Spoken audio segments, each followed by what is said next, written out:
వాహనాలు మాత్రమే అనుమతిస్తాము, 100 మందికి మాత్రమే మేము అనుమతిస్తామని చెప్పి నిబంధనలు పెట్టడం ప్రజాస్వామ్యంలో చెల్లుతుంది అని చెప్పి ఈ ప్రభుత్వాన్ని నేను ప్రశ్నిస్తున్నా. చంద్రబాబు నాయుడు గారు 40 సంవత్సరాల ఇండస్ట్రీ మీది, ఈ రాజకీయం కొత్త కాదు. 40-50 సంవత్సరాల నుంచి మీరు రాజకీయాల్లో ఉంటారు, ఆల్మోస్ట్ 50 సంవత్సరాలు అనుకుంటా. అసలు మీరు పెరిగినటువంటి పద్ధతి ఏంది, ఈరోజు మీరు అనుసరిస్తున్నటువంటి తీరు ఏంది, నాకైతే అర్థం కావడం లేదు. చాలా సంవత్సరాలు నీకు అనుచరునిగా ఉన్నా, చాలా సంవత్సరాలు నీకు అభిమానిగా ఉన్నా, కానీ ఈరోజు నీలో వస్తున్నటువంటి ఈ మార్పు ఏందో నాకైతే అర్థం కావడం లేదు. ఎందుకు ఇంత దిగజారిపోతున్నావో నాకు అర్థం కావడం లేదు. నేను ఎంతో మంది మహానాయకులు చూసా, ఎంతో మంది లీడర్లు ఈ దేశంలో, ఈ రాష్ట్రంలో చూసినాను. రాను రాను ప్రతి ఒక్క రాజకీయ నాయకుని యొక్క జీవితంలో ఒక మెరుగైనటువంటి పద్ధతులను, వారికి ఉన్నటువంటి చెడు అలవాట్లను వదులుకొని ఒక గొప్ప నాయకునిగా పరిణితి చెందేటువంటి ప్రక్రియ నేను చూశాను. కానీ మొట్టమొదటిసారి ఒక నాయకుడు రాను రాను రాజుగుర్రం ఏదో అయిందని చెప్పేటువంటి సామెతగా దినదినం దిగజారేటువంటి పద్ధతి ఈరోజు చూస్తున్నాం. దీనికి కారణం ఏంది చంద్రబాబు నాయుడు గారు? ఒకసారి మీరు విశ్లేషించుకోండి. అసలు ఈ రాష్ట్రంలో ఏం జరుగుతూ ఉంది? పూర్వకాలం ఒకసారి మన యొక్క పురాణాల్లో మీరు చూస్తే, మహాభారతంలో చూస్తే, ధృతరాష్ట్రుడు ఏ రకంగా దుర్యోధను చేతుల్లో అతని కబంధ హస్తాల్లో చిక్కొని కౌరవ సామ్రాజ్యానికంతా సర్వనాశనానికి కారణమయ్యాడో, ఆ రకంగా ఈరోజు నీ యొక్క కుమారుని యొక్క పదవీకాంక్ష వల్ల, మీ యొక్క కుమారుని యొక్క దుశ్చర్యల మూలకంగా సర్వనాశనం అయ్యేటువంటి పరిస్థితులకి ఈ రాష్ట్రాన్ని, నీ పార్టీని, ప్రజలందరినీ కూడా తీసుకుని పోతున్నావు. అది గమనించమని నేను కోరుకుంటున్నాను. నీ మీద నాకు ఇంతకుముందు అభిమానం ఉన్నది కాబట్టి, ఇంతకుముందు నీ దగ్గర అంచనగా ఉన్నది కాబట్టి ఈరోజు నీకు గుర్తు చేస్తున్నాం. అసలు ఏ రకంగా ఈరోజు ఈ రాష్ట్రంలో ఈ పరిస్థితులు దిగజారుతున్నాయి ఒకసారి ఆలోచన చేయి. ఏంది మీరు మాట్లాడే తీరేంది, నీ కొడుకు ప్రవర్తించేటువంటి తీరేంది, ఈ రాష్ట్రంలో ఉన్నటువంటి పరిస్థితులు ఏంది, నీ పత్రికలు చేసేటువంటి ప్రచారం ఏంది? అసలు నిన్నగాక మన కూర్చొని కడపలో నువ్వు పెద్ద సభ పెట్టావు, లక్షల మంది తోలుకున్నావు. ఆ రోజు నీకు అనుమతులు ఇచ్చేదని నీకేం ఇబ్బంది కనపడలేదా? ఈరోజు జగన్మోహన్ రెడ్డి గారు పోతామంటే ఒక పల్లెకు ఒక అభిమానుడి యొక్క విగ్రహ ఆవిష్కరణకు ఇన్ని ఆంక్షల, స్వయంగా ఎస్పీ కూర్చొని ఆ ఉన్నటువంటి చుట్టుపక్కల గ్రామాల్లో ఉన్నటువంటి వాహనదారులకందరికీ కూడా మీ యొక్క వాహనం కనపడితే మీ అందరి వాహనాలు సీజ్ చేస్తా అని చెప్పి భయపెట్టడం జరిగింది. అక్కడటువంటి లోకల్ లీడర్లకు అందరికీ కూడా ఆంక్షలు పెట్టి నోటీసులు ఇచ్చి మిమ్మల్ని ఎక్కడ కనబడితే అరెస్ట్ చేస్తామని చెప్పడం జరిగింది. ప్రత్యక్షంగా ఎస్పీ కూర్చొని ఎవరైనా ఈ సభలో పాల్గొంటే మేము చట్టపరంగా వాళ్ళకు తీసుకోవాల్సినటువంటి అనుమతి లేదు, ఎవరైనా అరెస్ట్ చేస్తామని చెప్పడం జరిగింది.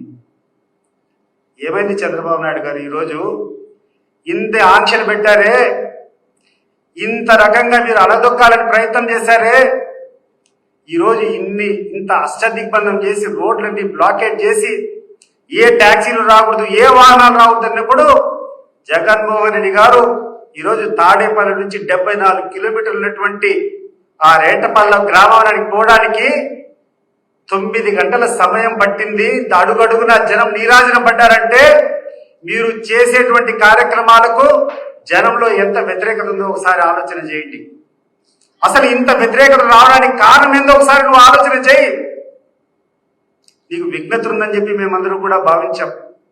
కానీ నీ విఘ్నతకంతా ఈరోజు ఒక పొర కమ్మినట్టుంది. నీ యొక్క కొడుకు మీదటువంటి అమితమైనటువంటి దుష్ప్రేమ ఈరోజు ఈ రాష్ట్రాన్ని నాశనం చేస్తా ఉంది. కళ్ళు తెరువు ఇప్పుడైనా. నీ కొడుకు చెప్పేటువంటి రెడ్ బుక్ పాలన, నీ కొడుకు చేసేటువంటి దుశ్చర్యల వల్ల ఈరోజు నీకు విపరీతమైన చెడ్డ పేరు వస్తూ ఉంది. ఒకటి గుర్తుపెట్టుకో, నువ్వు ఇచ్చినటువంటి హామీలు నీకు శాపనార్థం. నువ్వు ఏమి చేసినా, నువ్వు ఇచ్చినటువంటి హామీలన్నీ ఈరోజు నిలబెట్టుకున్నా కూడా ప్రజల దృష్టిలో నువ్వు ఒక మోసగాని కింద ఈరోజు ప్రతి ఒక్కరు చూస్తున్నారు. తల కింద పెట్టి కాలు పైకెత్తినా తిరిగి అధికారం వచ్చేటువంటి పరిస్థితి ఈ రాష్ట్రంలో లేదు. దాని గురించి నువ్వు మర్చిపో. ఒకటి ఆలోచన చేసుకో. నువ్వు పోయే ముందు ఒక మంచి వ్యక్తిగా పోయేదానికన్నా ప్రయత్నం చేయి. అధికారం ఎట్లా రాదు, అధికారం వచ్చేటువంటి సమస్య లేదు. ఒక్కటే ఒక కారణం ఏంటంటే, ఇతను కూడా ఒక మంచి నాయకుడైనటువంటి పేరు ఉండాలంటే ప్రజాస్వామ్యబద్ధంగా ఉండు. ఈ రకమైనటువంటి పాలన చేసేటువంటి ఏ నాయకుడు కూడా ఇంతవరకు మనుగడ సాధించినటువంటి చరిత్ర లేదు. అది గుర్తుపెట్టుకో. ఎప్పుడు కూడా దౌర్జన్యంతో, హింసతో ఒకరిని అనగదొక్కి నేను పైకి రావాలనేటువంటి ఆలోచన, ఈ విధానం తప్పు. దీంట్లో నుంచి నువ్వు బయట పడకుండా పోతే అధికారం కాదు కదా, చరిత్ర హీరోని అయిపోతావు నువ్వు. అది నువ్వు మర్చిపోతున్నావు. నీ కొడుకు మీద ఉన్నటువంటి పిచ్చి ప్రేమ వల్ల, నీ కొడుకులో ఏదో ఉందని చెప్పి ఊహించుకోవడం వల్ల, నీ కొడుకును ఏదో చేయాలనేటువంటి ఊహల వల్ల నీ యొక్క క్యారెక్టర్కి నీ కలంకరం తెచ్చుకుంటున్నావు. నీ మీద ఎప్పుడైనా చెడు అభిప్రాయం ఉంటే నేను ఓడగట్టచ్చు, కానీ ప్రజలు తిరిగి మళ్ళీ ఏదో ఒక టైంలో నీకు అధికారం ఇచ్చారు. అది ఎందుకంటే నీకు గతంలో అంతో ఇంతో ఈ ప్రజాస్వామ్యం మీద, ఈ ప్రజాస్వామ్య విలువల మీద నీకు కొంచెం గౌరవం ఉంది కాబట్టి నీకు ఆ ఛాన్స్ వచ్చింది. కానీ ఈరోజు నువ్వు చేసినటువంటి ఈ యొక్క కార్యక్రమాలు నాకు తెలిసి నేను గతంలో చాలా దగ్గరగా చూశా. నీ ఆలోచనలు కానివి, ఎవడో ఆలోచనలు నువ్వు మీదేసుకొని ఆ అపవాదులన్నీ నువ్వు మోస్తున్నావు. వాటి నుంచి నువ్వు తేరుకోకుండా ఉంటే ఈ రాష్ట్రంలో నీ యొక్క పార్టీ, నీ పేరుతో పాటు ఈ రాష్ట్రంలో ఉన్నటువంటి ప్రజలందరూ కూడా అనేక ఇబ్బందులు పడేటువంటి అవకాశం ఉంది. దీంట్లో నుంచి మీరందరూ కాదు, రాష్ట్ర ప్రజల ముందు బయటపడాలి. ఈరోజు నువ్వు నాటుతున్నటువంటి విష బీజం రేపు పెద్దదైతే, ఇదే ప్రక్రియ అన్ని పార్టీలు పాటిస్తే సామాన్య ప్రజలకు భద్రత ఎక్కడి నుంచి వస్తుందో ఒకసారి నువ్వు ఆలోచన చేయి. ఏ రకంగా నువ్వు నివారిస్తాయా, ఏ రకంగా నువ్వు మాట్లాడుతున్నావు ఒకసారి విశ్లేషించుకో. నీ యొక్క విధానం ఏంది? ఒక ముఖ్యమంత్రి అయిన తర్వాత, ఏ వ్యక్తి అయినా కూడా ఒక ముఖ్యమంత్రి అయిన తర్వాత అతను రాష్ట్రంలో ఉన్నటువంటి ప్రజలకందరికీ కూడా ముఖ్యమంత్రి. ఆ కామన్ సెన్స్ నువ్వు విస్మరించి పబ్లిక్ మీటింగ్ లో కూర్చొని నువ్వు మాట్లాడడం మొదలు పెట్టావు.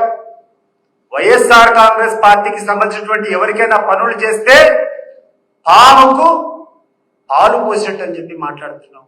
అసలు ఏం చంద్రబాబు నాయుడు గారు, మీ యొక్క 50 సంవత్సరాల రాజకీయ అనుభవం ఏమైంది అని చెప్పి నేను అడుగుతున్నాను. ఈ రాష్ట్రంలో నువ్వు ముఖ్యమంత్రి అయింది నీ యొక్క పార్టీ, నీకు వచ్చినటువంటి 60%, నీకు వచ్చినటువంటి ఓటు శాతం కాదయ్యా, మొత్తం రాష్ట్రాన్ని అంతా పరిపాలించమని చెప్పి ముఖ్యమంత్రి కూర్చున్న తర్వాత ప్రతి ఒక్కరిని సమానంగా చూస్తానని చెప్పి నువ్వు ప్రతిజ్ఞ చేశావు. అది గుర్తుపెట్టుకో. దాన్ని మర్చిపోతున్నట్టున్నావు. నీ ప్రమాణ స్వీకారాన్ని ఒకసారి రివ్యూ చేసుకో. ఏమని ప్రమాణం చేశావో ఒకసారి గమనించమని చెప్పి నేను కోరుకుంటున్నాను. నీ కొడుకు ఏమైనా చెప్తే నీ ఇంట్లో కూర్చో. నీ ఇంట్లో ఏమి కావాలంటే నీ కొడుకు చెప్పినట్టు చెయ్యి. నీ ఆస్తి కావాలంటే నీ కొడుకు రాయించుకో. ఇంకా 4 రూపాయలు వాటి సంపాదించి. కానీ ఈ రకంగా రాష్ట్రాన్ని అతలాకుతలం చేసి రాష్ట్రంలో ఉన్నటువంటి వ్యవస్థనంతా విచ్ఛిన్నం చేసేటువంటి పద్ధతి మంచిది కాదు చంద్రబాబు నాయుడు గారిని చెప్తున్నాను. ఇటీవల నేను ఒక వీడియో కాన్ఫరెన్స్ లో చూశాను. ఒక ఆయన చెప్తున్నాడు,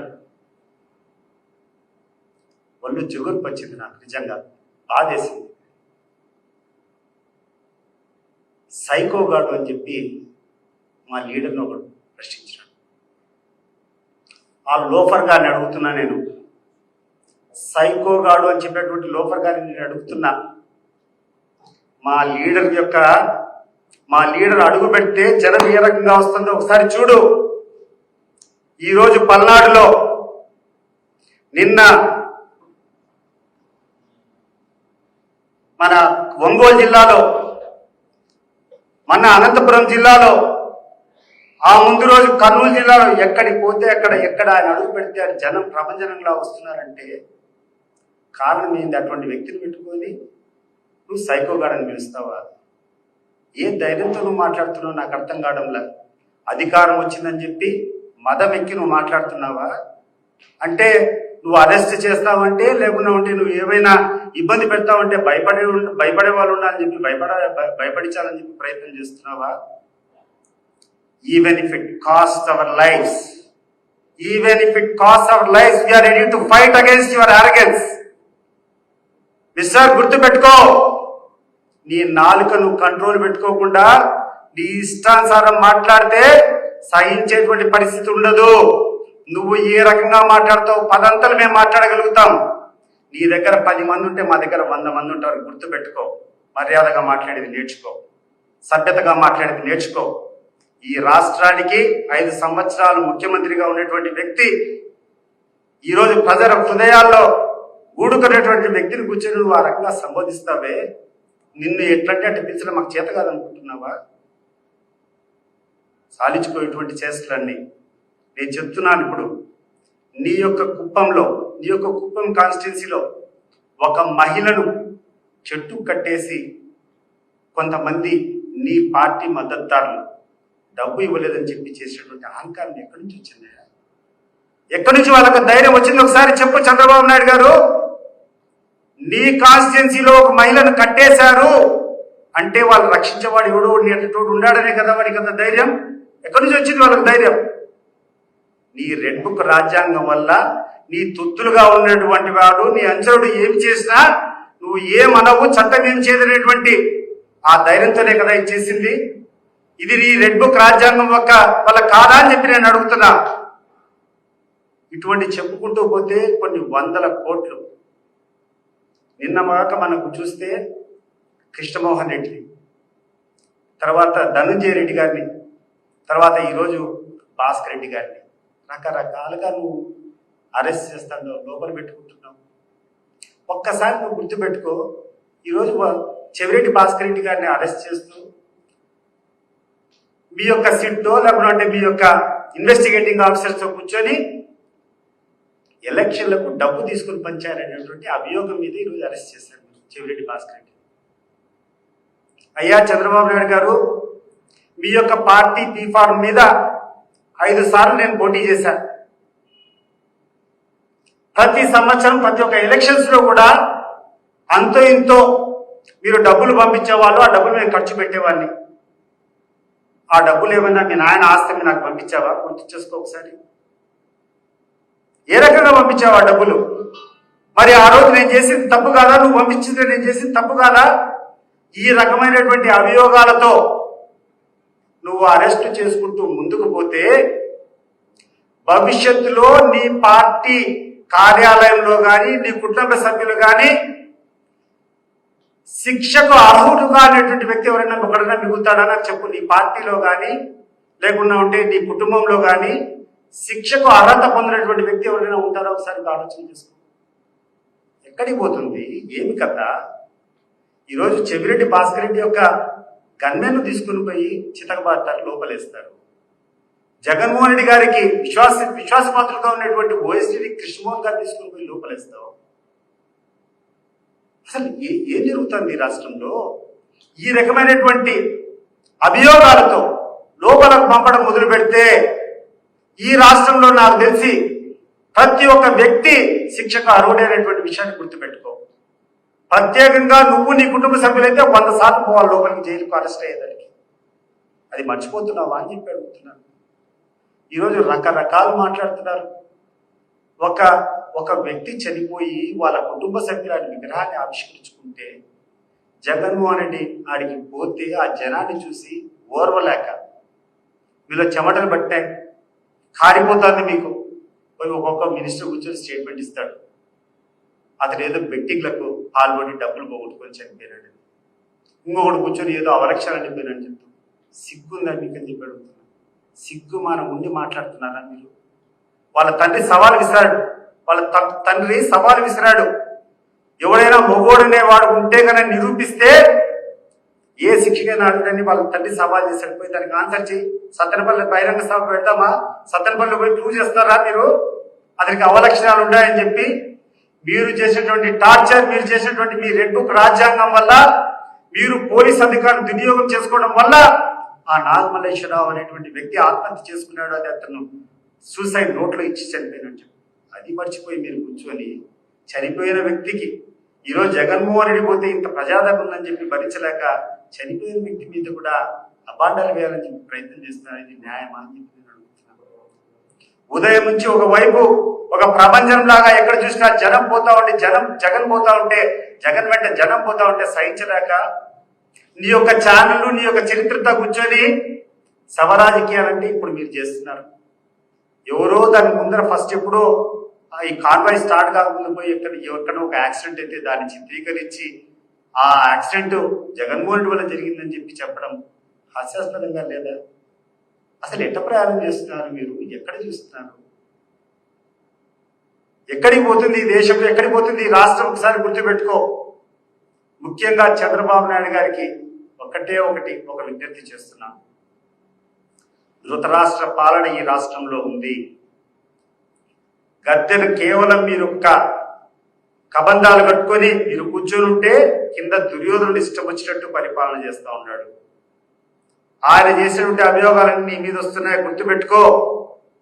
దీనివల్ల ఈ రాష్ట్రానికి అరిష్టం జరుగుతుంది. నువ్వు తొందరగా కోలుకోకుంటే అధికారం వచ్చేది మాత్రం కళ. 6 100 100 6 ఆకాశం నేలైనా నేల ఆకాశమైనా నువ్వు అధికారంలోకి వచ్చేది 0% ఛాన్సెస్. దాని గురించి ఆలోచన పెట్టుకోవద్దు. ఒక్కదాని గురించి ఆలోచన పెట్టుకో. ఒక మంచి వ్యక్తిగా నిష్క్రమించేదానికి ఆలోచన చేసుకో. చరిత్రలో పలానా ఆయన ఉన్నాడంటే కనీసం గౌరవస్తులు చెప్పేటువంటి ఆ ఐడెంటిటీని నిలబెట్టుకోవాలి తప్పితే నువ్వు చేసేటువంటి విధానాలు అమలైతే అంతిమ దశలో నీకు మిగిలేది చరిత్ర పుటల్లో నీకు స్థానం కూడా ఉండదని చెప్పి విజ్ఞప్తి చేస్తున్నాను.